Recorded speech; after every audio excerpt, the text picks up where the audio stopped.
Two রাখি Ghosh blog. কেমন আছো বন্ধুরা? আশা করি ভালো আছো। আমি অনেক ভালো আছি। আজকে মাছ দিয়েই শুরু করলাম আমার ভিডিওটা। দেখো বন্ধুরা, আজ আমার বাড়িতে রান্না পুজো আছে, সরস্বতী পুজোর সিজানো রান্না। তাই তোমাদের দাদা ভাই দেখো মাছ কাটছে, ওই জন্য দেখো মাছটা কাটার সময় তোমাদেরকে ভাবলাম শেয়ার করি। চলো বন্ধুরা, এই সবজিগুলো কেনা হয়েছে।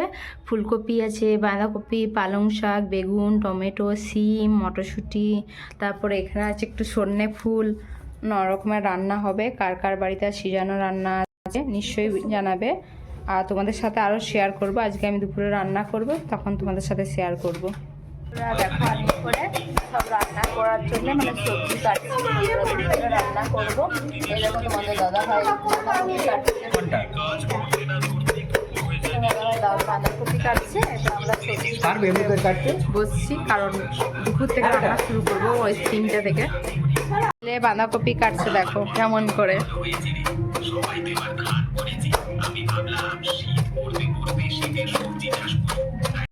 এরপর আলু ভাজবো, আরো বাকি আছে। দেখো বেগুন ভাজা হচ্ছে। বন্ধুরা, অনেক ভাজা 3 রকমের হয়ে গেছে, সর্ষে ফুলের তরকারি হয়ে গেছে, আর এখন চাটনি চাপিয়েছি। পালং শাক আছে, মাছ আছে, বাঁধাকপি আছে।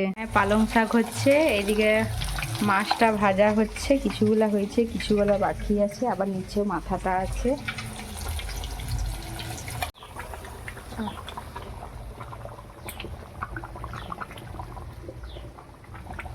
দেখো বাঁধাকপি হচ্ছে, মাছের ঝাল হচ্ছে, মানে এটা ঝোল চাপিয়েছি। এখানে মাছ ভাজা কিছুগুলো রেখেছি, বাদ বাকি। দেখো বন্ধুরা,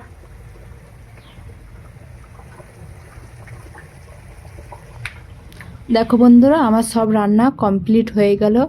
এমনি সরস্বতী পুজো কার কার বাড়িতে রান্না আছে, কারণ কালকে আমি সব রান্নাগুলো করলাম, আর আজকে মানে খাওয়া দাওয়া, মানে পুজোর দিন রান্না, তারপরের দিন খাওয়া দাওয়া। কার কার বাড়িতে আছে নিশ্চয়ই কমেন্ট করে জানাবে। যদি আমার ভিডিওটা ভালো লাগে, লাইক, কমেন্ট আর সাবস্ক্রাইব করতে ভুলবে না। বাই বাই বন্ধুরা।